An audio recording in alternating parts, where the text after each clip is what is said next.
പിതാവിൻ്റെയും പുത്രൻ്റെയും പരിശുദ്ധാത്മാവിൻ്റെയും നാമത്തിൽ ആമേൻ. ജൂലൈ 21 ബുധനാഴ്ച.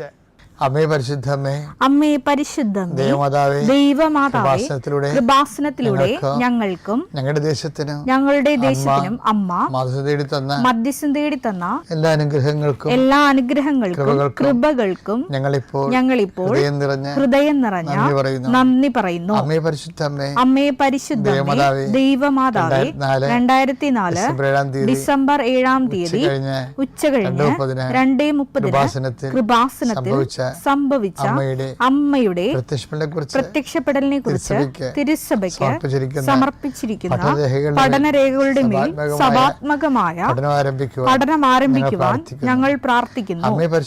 അമ്മേ പരിശുദ്ധമേ, ഭൂസ്വർലോകങ്ങളുടെ രാജ്ഞിയായ അങ്ങേയ്ക്ക് ഭൗമ സംരക്ഷണത്തിനായി പ്രപഞ്ചപ്രകൃതിയെ തന്നെ തിരുസഭ പ്രതിഷ്ഠിക്കുവാൻ ഈ പ്രത്യക്ഷീകരണ വഴി ഇടയാക്കണമേ.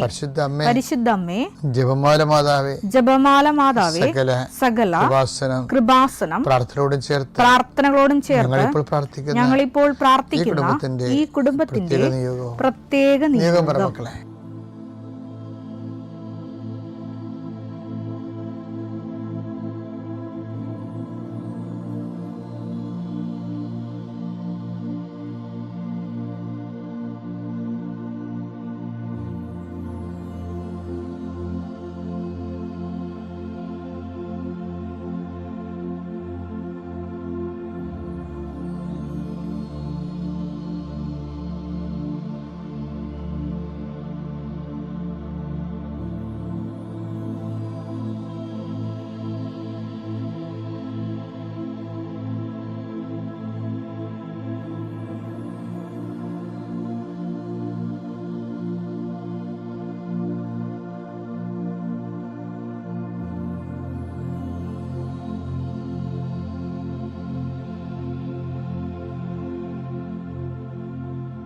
അമ്മയുടെ പ്രത്യക്ഷീകരണത്തിന്റെ ഈ അനുഗ്രഹവേളയിൽ ഞങ്ങൾക്ക് സാധിച്ചു തരുവാൻ കനിയണമേ. വിശ്വാസ പ്രമാണം. സർവശക്തനായ പിതാവും ആകാശത്തിന്റെയും ഭൂമിയുടെയും സൃഷ്ടാവുമായ ദൈവത്തിൽ ഞാൻ വിശ്വസിക്കുന്നു. അവിടുത്തെ ഏകപുത്രനും ഞങ്ങളുടെ കർത്താവുമായ ഈശോ മിശിഹായിലും ഞാൻ വിശ്വസിക്കുന്നു. ഈ പുത്രൻ പരിശുദ്ധാത്മാവിനാൽ ഗർഭസ്ഥനായി കന്യകാമറിയത്തിൽ നിന്ന് പിറന്ന് പൊന്തിയോസ് പീലാത്തോസിന്റെ കാലത്ത് പീഡകൾ സഹിച്ച് കുരിശിൽ തറയ്ക്കപ്പെട്ട് മരിച്ച് അടക്കപ്പെട്ട് പാതാളങ്ങളിൽ ഇറങ്ങി മരിച്ചവരുടെ ഇടയിൽ നിന്ന് 3-ാം നാൾ ഉയർത്ത് സ്വർഗത്തിലേക്ക് എഴുന്നള്ളി സർവശക്തിയുള്ള പിതാവായ ദൈവത്തിന്റെ വലതുഭാഗത്തിരിക്കുന്നു. അവിടെ നിന്ന് ജീവിക്കുന്നവരെയും മരിച്ചവരെയും വിധിക്കുവാൻ വരുമെന്നും ഞാൻ വിശ്വസിക്കുന്നു. പരിശുദ്ധാത്മാവിലും ഞാൻ വിശ്വസിക്കുന്നു. വിശുദ്ധ കത്തോലിക്കാ സഭയിലും പുണ്യവാന്മാരുടെ ഐക്യത്തിലും പാപങ്ങളുടെ മോചനത്തിലും ശരീരത്തിന്റെ ഉയർപ്പിലും നിത്യമായ ജീവിതത്തിലും ഞാൻ വിശ്വസിക്കുന്നു. ആമേൻ. സ്വർഗ്ഗസ്ഥനായ ഞങ്ങളുടെ പിതാവേ, അങ്ങയുടെ നാമം പൂജിതമാകണമേ. അങ്ങയുടെ രാജ്യം വരണമേ. അങ്ങയുടെ തിരുമനസ് സ്വർഗത്തിലെ പോലെ ഭൂമിയിലും ആകണമേ. അന്നു വേണ്ടുന്ന ആഹാരം ഇന്ന് ഞങ്ങൾക്ക് തരണമേ. ഞങ്ങളോട് തെറ്റ് ചെയ്യുന്നവരോട് ഞങ്ങൾ ക്ഷമിക്കുന്നത് പോലെ ഞങ്ങളുടെ തെറ്റുകൾ ഞങ്ങളോടും ക്ഷമിക്കണമേ. ഞങ്ങളെ പ്രലോഭനത്തിൽ ഉൾപ്പെടുത്തരുതേ, തിന്മയിൽ ഞങ്ങൾ രക്ഷിക്കണമേ. ആമേൻ. നന്മ നിറഞ്ഞ മറിയമേ, സ്വസ്തി. കർത്താവ് അങ്ങയുടെ കൂടെ സ്ത്രീകളിൽ അങ്ങ് അനുഗ്രഹിക്കപ്പെട്ടവളാകുന്നു. അങ്ങയുടെ ഉദരത്തിൻ ഫലമായി ഈശോ അനുഗ്രഹിക്കപ്പെട്ടവനാകുന്നു. പരിശുദ്ധ മറിയമേ, തമ്പുരാന്റെ അമ്മേ, പാപികളായ ഞങ്ങൾക്ക് വേണ്ടി ഇപ്പോഴും ഞങ്ങളുടെ മരണസമയത്തും തമ്പുരാനോട് അപേക്ഷിക്കണമേ. ആമേൻ. കർത്താവിന്റെ ഉന്നതമായ നാമത്തിന് സ്തോത്രം ചെയ്യുന്നു. കർത്താവിന്റെ വിശുദ്ധ പൗരോഹിത്യത്തെ മഹത്വപ്പെടുത്തണമേ. കർത്താവിൽ സഭയിലുള്ള സാന്നിധ്യം പ്രകടമാക്കണമേ. അലങ്കോലം പിടിച്ച കുടുംബങ്ങൾ, കോലാഹലപ്പെട്ട കുടുംബങ്ങൾ, തമ്മിൽ സ്പർദ്ധയുള്ളവരെ, കണ്ടാൽ എതിർക്കുന്നവരെ, പരസ്പരം തകർച്ച ആഗ്രഹിക്കുന്നവരെ, സ്വന്തം രക്തത്തിലുള്ളൊരു പോലും കേസിൽ കുടുക്കി പരാജയപ്പെടുത്താൻ ആഗ്രഹിക്കുന്നവരെ, പൈശാചിക ശക്തിയാൽ ബന്ധിക്കപ്പെട്ട കുടുംബങ്ങളെ യേശുക്രിസ്തു നാമത്തിലെ യേശു വിശ്വസിക്കുന്നതിൻ്റെ അശക്തിയാൽ അതിൻ്റെ ബാധിച്ചിരിക്കുന്ന എല്ലാവിധ തിന്മകളും അഴിഞ്ഞു മാറട്ടെ എന്ന് ഈശോനാമത്തിൽ കൽപ്പിക്കുന്നു. കർത്താവ് നിന്റെ വിശുദ്ധ പൗരോഹിത്യത്തെ മഹത്വപ്പെടുത്തണമേ. കർത്താവ് സഭയിലുള്ള സാന്നിധ്യം കാണിച്ചു തരണമേ. കർത്താവ് പ്രാർത്ഥന, അതുപോലെ തന്നെ പ്രയാസങ്ങൾ എല്ലാം കടകോല് പോലെ കർത്താവെ ജീവിതത്തിൽ കടഞ്ഞുകൊണ്ട് കൃപയാകുന്ന വെണ്ണ തെളിക്കാൻ വേണ്ടി ദൈവത്തിൻ്റെ പദ്ധതിയാണെന്നുള്ള ബോധത്താൽ ഞങ്ങളെ അഭിഷേകം ചെയ്യണമേ. എൻ്റെ കർത്താവിനുതമായ നാമത്തിൽ ജോലി ചെയ്യുന്നവരെ ആശീർവദിക്കുന്നു, ജോലി തേടുന്നവരെ ആശീർവദിക്കുന്നു, ജോലി നഷ്ടപ്പെടാൻ പോകുന്നതിൻ്റെ പേര് സങ്കടപ്പെടുന്നവരെ ആശീർവദിക്കുന്നു, വിദേശങ്ങളിൽ ജോലി നഷ്ടപ്പെട്ട് തിരിച്ചു പോരാൻ വേണ്ടി ഗതികേട്ട് വരുന്നവരെ അത് അവിടെ തന്നെ നിലനിർത്തുന്നതിന് വേണ്ടിയുള്ള ദൈവിക തീരുമാനം ഉണ്ടാകാൻ വേണ്ടി പ്രാർത്ഥിക്കുന്ന കർത്താവെ, നാട്ടിലെ കടങ്ങളാലും ജോലിയില്ലാതെയും വിഷമിച്ചും ജോലിയില്ലാതെയും വിഷമിച്ചുമൊക്കെ അലയുകയും പ്രയാസപ്പെടുകയും മാസങ്ങളും ആയിട്ട് ആശുപത്രിയിൽ തന്നെ കഴിയുന്നവരുണ്ട് ഈശോയെ.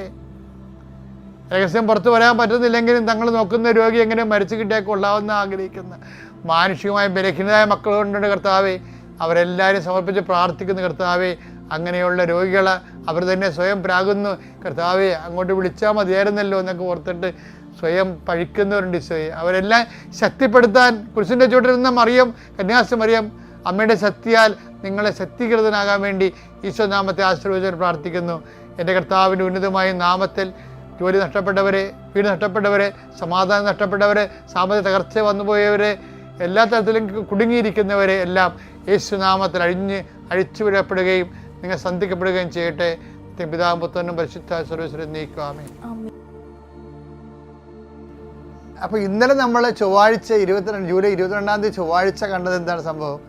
അതായത് ദൈവത്തിന് ഇഷ്ടമുള്ളവരായി ജീവിക്കാൻ അവിടുന്ന് അയച്ചവനിൽ വിശ്വസിക്കണം. അതാണ് യോഹന്നാൻ 6:28-29. അപ്പോൾ അവർ ചോദിച്ചു അങ്ങോട്ട് ദൈവഹിതം അനുസരിച്ച് പ്രവർത്തിക്കുന്നവരാകാൻ ദൈവത്തിന് ഇഷ്ടപ്പെട്ട രീതി അതാണ് കണ്ട. അതൊക്കെ ദൈവഹിതം എന്താ ഇഷ്ടം, ദൈവത്തിന് ഇഷ്ടപ്പെട്ട രീതിയിൽ പ്രവർത്തിക്കുന്നവരാകാൻ ഞങ്ങൾ എന്ത് ചെയ്യണം? യേശു മറുപടി പറഞ്ഞു. യേശുവിന് റെഡിമെയ്ഡ് ആൻസർ ഉണ്ട്. യേശു മറുപടി പറഞ്ഞു, ഇതാണ് ദൈവഹിതം അനുസരിച്ചുള്ള പ്രവൃത്തി. അവിടുന്ന് അയച്ചവനിൽ വിശ്വസിക്കുക. അവിടുന്ന് അയച്ചവനിൽ വിശ്വസിക്കുക. ആരാണ് വിശ്വസിക്കേണ്ടത്? ദൈവം അയച്ചവനിലുള്ള വിശ്വാസമാണ് ദൈവത്തിന് ഇഷ്ടമുള്ള പ്രവൃത്തി എന്ന് പറയുന്നത്. അയച്ചവൻ ക്രിസ്തുവാണ്.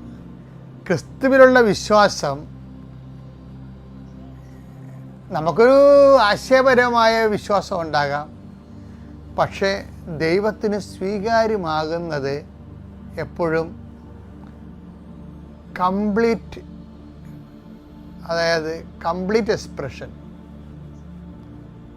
Expression of faith. ഇത് എപ്പോഴും ഒരു സീരിയസ് വിഷയമാണ്. നമുക്ക് ആകെപ്പാട് വിശ്വാസവും പ്രാർത്ഥനയും അറിയാൻ പാടുള്ളൂ. ഈ പ്രാർത്ഥന തന്നെ പലപ്പോഴും വോക്കലുണ്ട്, മെൻ്റലുണ്ട്, മെഡിറ്റേറ്റീവ് പ്രയറുണ്ട്. അത് ആണ് എല്ലാം എന്ന് അത് മാത്രം അറിയാവുന്നവർ ബാധിക്കുകയും ചെയ്യും. ഭയങ്കര ഗതികേടാണ്. ഇപ്പം മെൻ്റൽ പ്രയർ അറിയാവുന്നവർ പറയും ലോകത്തിലെ ഏറ്റവും വലിയ സംഭവം മെൻ്റൽ പ്രയറാണെന്ന് പറയും, മനന ധ്യാനം എന്ന് പറയും. വോക്കൽ പ്രയർ അറിയാവുന്നവർ പറയും വോക്കൽ പ്രയറാണ് ലോകത്തിലെ കാര്യം. അവർക്ക് അതേ അറിയാൻ പാടുള്ളത്. അതാണ് അവിടെ ആധ്യാത്മിക പാപ്പരത്വമാണ് പറയണത്. ശരിക്കും വിശ്വാസത്തിൻ്റെ എക്സ്പ്രഷൻസ് എന്ന് പറയണത് എന്താണ്? പ്രവൃത്തിയാണ്. പ്രാർത്ഥന പോലെ തന്നെ പ്രാർത്ഥന അതിൻ്റെ അകത്ത് ഒരു എക്സ്പ്രഷൻ മാത്രമാണ്. പിന്നെന്താണ്? നീതീകരിക്കുന്നത് പ്രാർത്ഥന മൂലമല്ല, വിശ്വാസത്തിൻ്റെ പ്രവൃത്തികളിൽ ഒന്നാണ് പ്രാർത്ഥന. പിന്നെ എന്താണ്? യേശുവിനെ കൈമാറുന്ന പ്രവർത്തനങ്ങളുണ്ട്. പ്രാർത്ഥന വെച്ചാൽ വല്ല പ്രവർത്തനമല്ലേ. വിശ്വാസ പ്രവർത്തനങ്ങളെന്ന് പറയുന്നത് യേശുവിൻ്റെ കേന്ദ്രീകൃതമായ പ്രവർത്തനങ്ങളാണ്. അപ്പം ഇപ്പം ഞാനൊക്കെ ആണെങ്കിൽ എന്താണ് ഇപ്പം നിങ്ങൾക്കറിയാം, ഇപ്പം നിങ്ങൾ എന്നെ കേൾക്കുന്നുണ്ട് ഇല്ലേ, നിങ്ങൾ ഷെയർ ചെയ്യുകയും ചെയ്യുന്നുണ്ട്.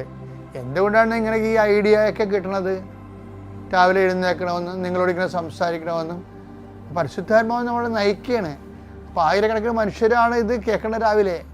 രാവിലെ കേൾക്കേണ്ടത് എന്തിനാണ്? അന്ന് അവരുടെ ജീവിതത്തിന് വേണ്ടി പ്രാർത്ഥിക്കും. എന്താ കാര്യം?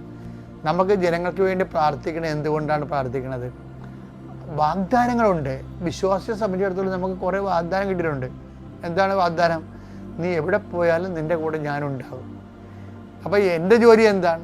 അങ്ങനെ പറഞ്ഞ വാഗ്ദാനങ്ങളെ നിങ്ങളെ അനുസ്മരിപ്പിക്കുമ്പോൾ നിങ്ങൾ ആ ബോധത്തിലൂടെ ആയിരിക്കും നിങ്ങൾ ഓരോ ദിവസവും ജീവിച്ച് തീർക്കണത്. ആ വിശ്വാസം ആ ജീവിതം എന്ന് പറയുന്നത് വിശ്വാസ ജീവിതമാണ്. നമുക്ക് ജീവിതം എന്ന് പറഞ്ഞാൽ വിശ്വാസ ജീവിതമാണ്. ജീവിതം പലർക്കും പല രീതിയിലാണല്ലോ. പക്ഷെ അൾട്ടിമേറ്റ് ആയിട്ടെന്ന് പറയണത് ഒരു ദൈവ പൈതലിനെ സംബന്ധിച്ചിടത്തോളം ജീവിതം എന്ന് പറയുന്നത് വിശ്വാസ ജീവിതമാണ്.